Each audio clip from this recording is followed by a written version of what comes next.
Ok, então vamos nós. Então, Carla, eu queria começar, né, como eu te falei, para as pessoas que não estavam aqui. Então, eu queria que você começasse fazendo um apanhadinho rápido do que você achou mais significativo, mais relevante ali na discussão. Eu acho que o que eu mais gostei da discussão foi a gente entender que, por mais que a gente fale de tecnologia, a gente entender que existe diferentes acessos de tecnologia no Brasil.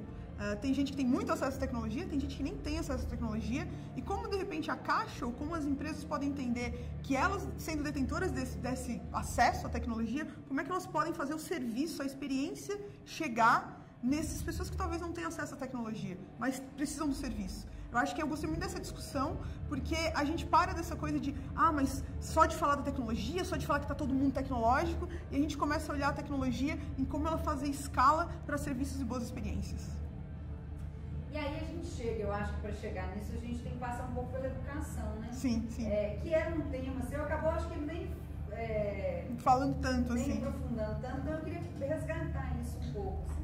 A gente vive num modelo de educação que é do século XIX, né? Que é pensado para a Revolução Industrial. Pensado para a Revolução Industrial. Perfeito. Treinar um monte de gente e tal. Como é que a gente adequa ou muda, né? Não sei nem se é uma questão de adaptação, de adequar ou de transformar totalmente essa educação no mundo de hoje, sobretudo quando, na verdade, até para os próprios professores é muito difícil pensar diferente, né? Assim, pensar dentro desse novo mundo. Como é que a gente faz isso? Se a gente for pensar pela educação, eu acho que o ponto-chave, onde a gente deveria olhar e pensar estratégias e soluções é no ensino médio. Porque é no ensino médio que se encontra os jovens que conhecem o mundo a partir da internet. Para eles sempre existiu internet. E os jovens que vão vir agora, sempre vai ter internet para eles. Eles não sabem como o mundo era sem internet. Então é importante a gente entender essa dinâmica. Esses jovens acham que o mundo é assim.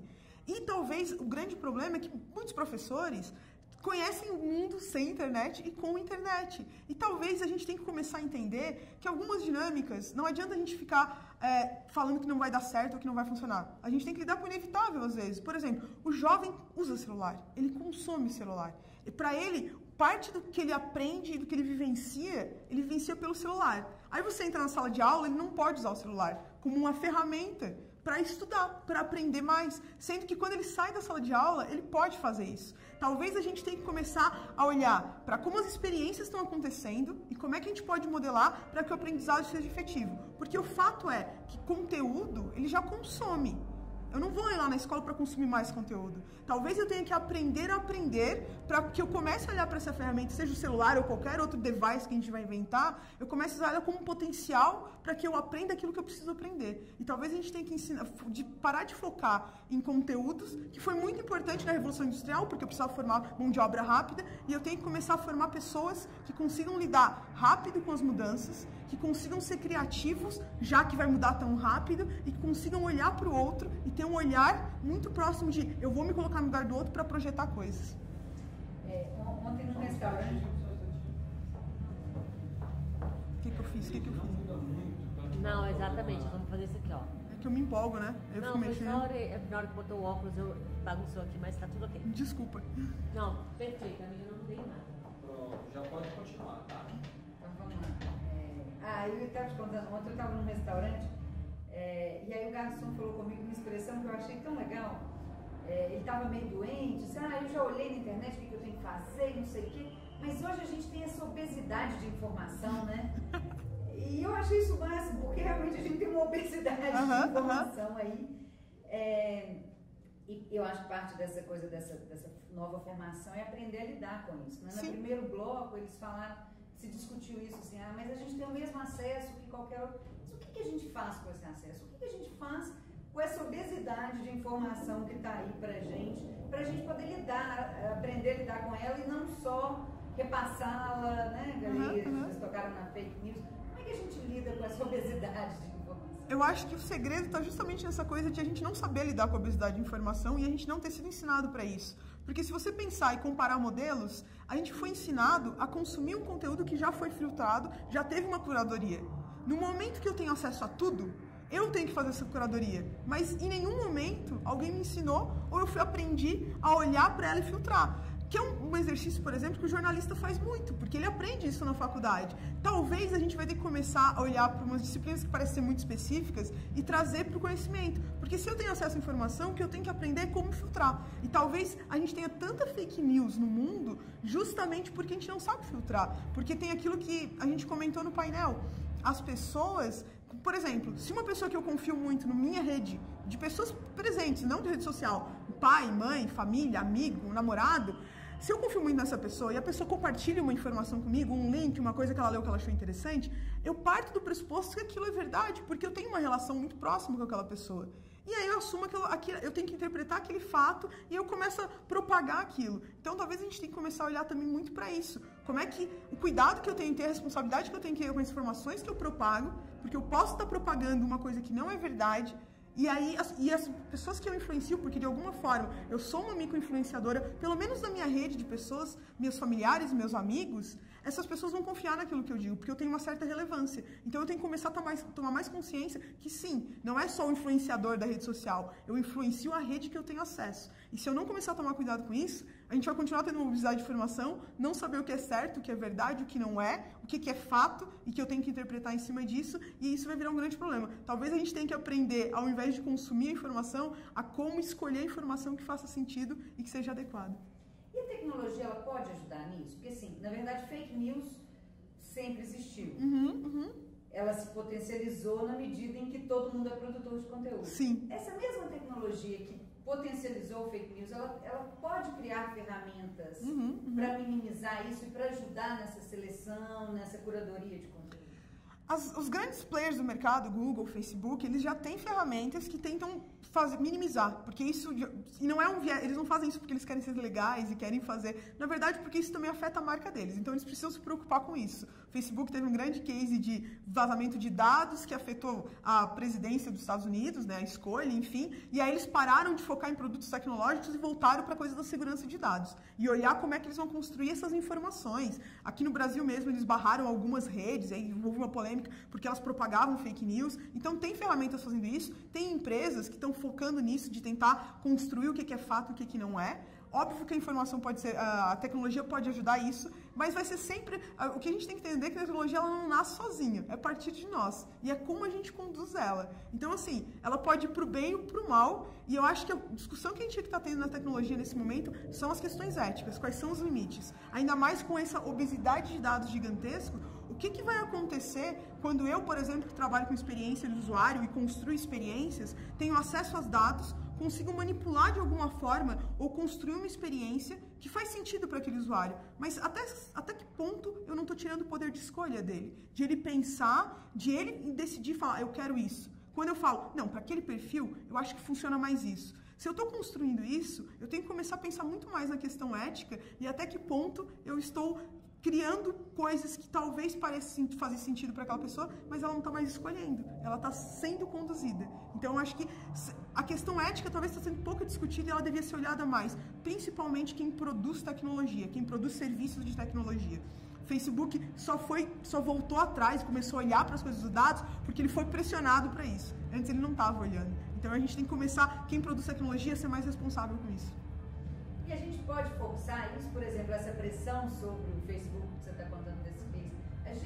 A gente como sociedade civil, a gente tem caminhos e cabe a gente fazer isso? Acho que sim. Acho que da mesma forma que a gente, quando não tinha as tecnologias, a gente pressionava as grandes mídias, por mais que talvez desse a sensação que a gente não tinha tantos poderes, existia uma pressão. Você ia à rua, você fazia manifestação. Acho que é a mesma forma, e talvez seja o que tem atrapalhado um pouco as grandes mídias, uma coisa mais vertical, porque elas também não sabem muito como lidar com isso. Elas também estão tentando aprender como se colocar nesse mundo que muda tão rápido. Se antes elas tinham mais controle sobre a narração, elas não têm mais esse controle, porque a gente tem o poder de atrapalhar ou intervir ou contar de outro jeito essa narração, que é o que vem acontecendo no Brasil nos últimos meses, principalmente relacionado à política. Tem várias narrativas acontecendo ao mesmo tempo e a gente tem dificuldade de entender o que é verdade ou não. E eu acho que tem um pouco da pressão nossa, com certeza a gente pode fazer, e tem um pouco de tipo, como a mídia está se colocando nesse espaço. Acho que no fundo, ninguém sabe direito como fazer as coisas, e a gente está meio que aprendendo a trancos e barrancos. Você falou do ensino médio como uma marca, assim, né? Todo mundo para trás, né? Assim, todo mundo mais novo já a gente fala que são os meninos que já nasceram com chip, né? Já sabem. Como fazer essa coisa de trocar a roda do carro em movimento, assim? Como que essas pessoas, e aí, por exemplo, esse público hoje é muito característico, são pessoas jovens, mas que estão nesse meio termo, assim, eles nasceram ainda no papel e estão migrando para o digital. Como que essas pessoas podem se adequar melhor a esse mundo que inevitavelmente é digital? Eu acho que, e ainda mais porque eu sou de experiência, em focar nas necessidades humanas. Porque enquanto a gente não tem robô nessa história, a gente tem necessidades humanas. E se a gente olhar para o contexto como um todo, as necessidades, no geral, elas se mantêm. O que muda é a tecnologia que resolve aquela necessidade. Um exemplo muito simples. Se você pensa, e todo mundo cita esse case por causa que, enfim, a Kodak veio a público em 2012 e disse, gente, deu errado aqui, fali. Ela veio a público e disse, não funcionou. Então, e se você pensar, como é que você explica uma empresa que batia recordes e recordes de mercado, era líder do mercado americano, vinha a público e falir? E aí, se você pensar, a necessidade de tirar foto continua existindo. E aí a gente tem que pensar nessa necessidade mais crua. Por que eu tiro foto? Eu tiro foto porque eu quero registrar um momento que é importante para mim e compartilhar com os outros.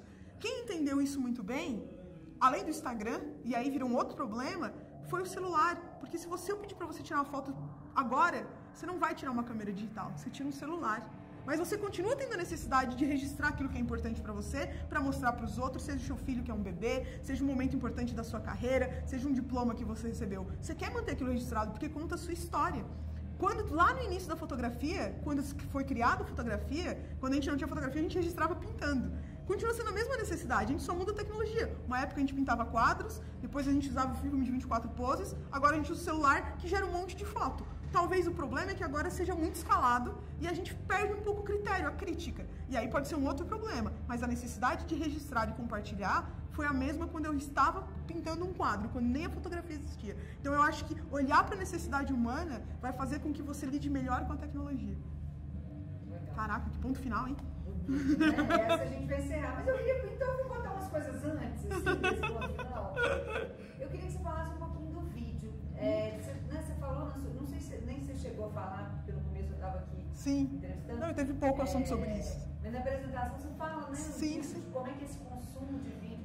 E aí eu queria que você fizesse essa reflexão pra gente. Como é que é isso? A gente está perdendo uma outra linguagem, né? A ideia da leitura, da escrita, ou não? E se sim, se tudo bem, porque afinal de contas são linguagens diferentes e cada tempo com a sua. Como é que você vê essa coisa do consumo do vídeo hoje, que é tão prevalente e que hoje, assim, você escreve um texto enorme e não serve para nada, mas você produz um vídeo de 40 segundos ali e que inevitavelmente tem uma superficialidade em relação ao texto, mas ele vai ter muito mais alcance. Como que é esse mundo? Eu acho que a imagem como um todo, se a gente pensar na imagem e mais macro, a imagem como um todo, ela sempre foi mais fascinante para o ser humano. A gente tem uma coisa do apelo da estética muito forte. Talvez o que está acontecendo agora é que a gente está muito forte com a imagem em si, até porque as redes sociais facilitaram isso. Foi criada uma rede social, como o Instagram, que facilitou com que se propagasse. E as pessoas... Sim, mas elas tiveram... A gente fala muito, tipo, as pessoas estão focando no vídeo, mas antes era a TV, né? A gente já teve essa coisa de as pessoas iam pra TV e não liam, né? Ou elas não iam pro texto. Eu acho que sempre teve fascínio pela imagem, ponto. E aí muda a tecnologia. O que acontece hoje, que a gente vê muito naturalmente nas redes sociais, é que as redes sociais que são mais focadas em imagem, elas são mais fortes. E isso faz com que, primeiro, a gente comece a contar a história através de imagens com mais força, porque a gente chega num lugar, a gente fotografa, a gente publica, um evento está acontecendo, um monte de gente está tirando foto daquilo. Hoje em dia, quando um músico está lá fazendo um show, ele não pede para as pessoas ligarem o isqueiro, ele pede para as pessoas ligarem o celular, porque já vai estar ligado mesmo para ver aquilo, né? E aí depois você quer registrar também para mostrar que você esteve lá, tem uma coisa do status também naquilo. E, se a gente for pensar no vídeo como um todo, outra coisa que está acontecendo é a gente começando a construir espaços e relações através da imagem que a gente está publicando nas redes e a nossa relação está sendo estabelecida a partir daí. Quando, por exemplo, eu fotografo um prato de comida muito legal que eu estava comendo, não é tão importante assim, mas eu quero mostrar aquilo para as pessoas. Um pouco por status, um pouco porque aquilo era muito bom. E aí tem uma coisa muito da relação social e um pouco dessa coisa de a gente tem uma certa ostentação, que eu acho que ficou mais evidente através do Instagram, através das redes sociais, tanto que a gente sempre fala, quando a gente fala de Instagram, de redes de vídeos, é que a gente mostra uma vida muito feliz, a gente mostra uma vida perfeita, ninguém posta uma foto chorando, ninguém posta uma foto que as coisas deram errado, no geral é sempre deu certo, olha como a minha vida é legal, olha minhas férias, olha esse prato de comida, olha esse evento que eu estou participando. Então, isso talvez comece a gerar muita pressão na nossa cabeça. Acho que é isso que a gente tem que olhar. A gente vai continuar usando as imagens, porque a gente já fazia isso. Mas o fato do jeito que ela é construída na rede social, faz com que comece a colocar uma pressão muito grande na minha vida. De, pô, minha vida não é tão boa assim.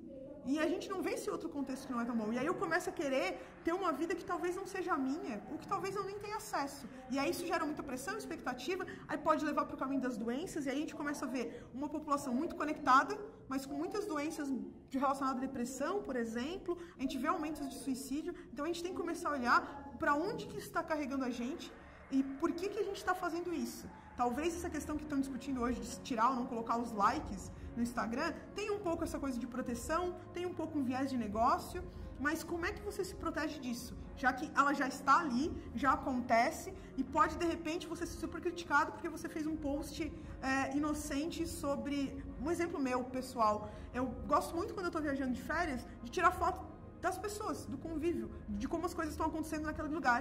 E eu publiquei isso, e a maioria das pessoas que eu tirei as fotos não viram aquilo, e eu fui duramente criticado por isso. E eu não tinha nem percebido, porque pra mim era uma coisa do tipo, tô tirando como aquilo acontece no mundo. Então, a gente tem que começar a ser mais responsável com o que a gente publica e também tomar o cuidado de onde que é, o que a gente está causando nas pessoas, porque isso pode estar causando mal pra alguém e a gente nem saber. Encerrando, eu queria que você tocasse um pouquinho na coisa dos storytellings e unique story, que você também menciona no seu texto, porque eu acho que casa com isso, né, assim, essas narrativas que a gente vai construindo, assim, como é que a gente pode se posicionar, né, a partir dessa história única nossa e se diferenciar dessa profusão de produção de conteúdo? Já que a gente fala tanto dessa coisa de que o fake news está aí e atrapalha, talvez a gente tenha que ser verdadeiro com aquilo que a gente produz. Já que a gente produz imagens, produz conteúdo, a gente tem que conseguir ser verdadeiro com aquilo para que aquilo conecte com alguma outra pessoa que busca aquilo e que tem conexão e aquilo faça sentido. Talvez o grande problema das redes sociais é que a gente tem focado muito, os storytellers são muito superficiais, ou eles são muito focados naquela coisa de consumismo, porque é isso, o consumismo continua existindo. Ele só não tá, eu só não vejo mais uma propaganda na TV, mas eu vejo uma pessoa falando que ela usa tal tênis e é muito legal, e aí eu penso, pô, eu quero isso também. E aí talvez a gente tenha que começar a olhar mais para esse conteúdo, essa construção que a gente está fazendo, porque o fato é, e ter mais consciência também, que a gente influencia outras pessoas. Eu acho que a gente não se dá conta de quando a gente publica alguma coisa nas redes sociais, como a gente influencia o outro. E a gente vai publicando sem essa preocupação, e vai construindo uma narrativa que às vezes é superficial, ou às vezes causa mal para alguém, enfim. E eu acho que a gente tinha que olhar mais para a profundidade do que a gente está fazendo. De alguma forma, a gente está construindo uma história e isso afeta o outro. E aí a gente tem que ser mais consciente desse processo. Uma última perguntinha. Você lida com a experiência, como é que você vê o futuro próximo, assim, os próximos 5 anos? Quais são as tendências na sua cabeça? Como é que vai ser esse futuro daqui a pouquinho? Para mim, a grande tendência é a questão de como a gente lida com os dados. Eu mesmo tenho estudado muito isso, porque eu acho que qual é o momento que a gente está? A gente tem muitos dados, mas a gente ainda não usa esses dados do jeito que a gente possa manipular, filtrar, entender e começar a usar esses dados. No momento que a gente começar a fazer isso, a gente vai ter que discutir seriamente a ética, porque senão a gente vai começar a construir comportamentos que podem ser não tão bons ou que podem afetar a vida da pessoa. A gente vai afetar, a gente não pode ser inocente. Eu sempre falo, a gente pode projetar comportamentos, fato, e o designer tem que ter consciência disso, isso eu tô falando como designer. No momento que eu tenho um monte de dados, eu tenho muito mais densidade de como as pessoas se comportam e a partir disso eu posso manipular isso e construir uma outra experiência. Um exemplo muito simples que eu sempre conto para todo mundo, se você parar para pensar no Uber, eu tenho certeza que a maioria das pessoas já ouviu dos pais e das mães para você não entrar num carro de desconhecido e não aceitar a balinha. O que acontece hoje é que você entra no carro do desconhecido, Se ele não der balinha, você dá uma nota baixa para ele. E você acredita nesse sistema. Então, a gente pode construir comportamento. No momento que a gente começa a entender muito mais os dados com essa profundidade, a gente tem que tomar cuidado que a gente pode estar construindo comportamentos perversos. E aí eu acho que existe um limite ético que não está sendo discutido, e eu acho que nos próximos anos o que vai acontecer é eu começar a manipular melhor esses dados, isso começar a virar um problema ou não, e a gente começar a ter uma discussão ética mais profunda. A gente já começou a falar um pouco da segurança de dados, mas a gente não está falando ainda de o que eu faço com esses dados, eu, por exemplo, sendo uma projetora de produtos e serviços, ou o pessoal que trabalha com tecnologia. Acho que, eu não sei nem se isso é uma grande tendência, mas é uma coisa que a gente devia estar olhando com seriedade, porque pode virar um problema. Ok, acho que é isso. Algo mais que você acha que vale a pena a gente destacar, sobretudo para esse público aqui específico, os jovens, servidores de um banco, público, né? Assim, é onde esses mundos se chocam, às vezes. Tem algo mais que você acha que vale a pena a gente deixar registrado? Não sei, acho que não sei. A gente tem tanta coisa para falar, mas eu não sei. Beleza, foi ótimo, perfeito. Obrigada, imagina, obrigada eu. Isso, essa conversa. Obrigada. Você gostou desse Uber, hein?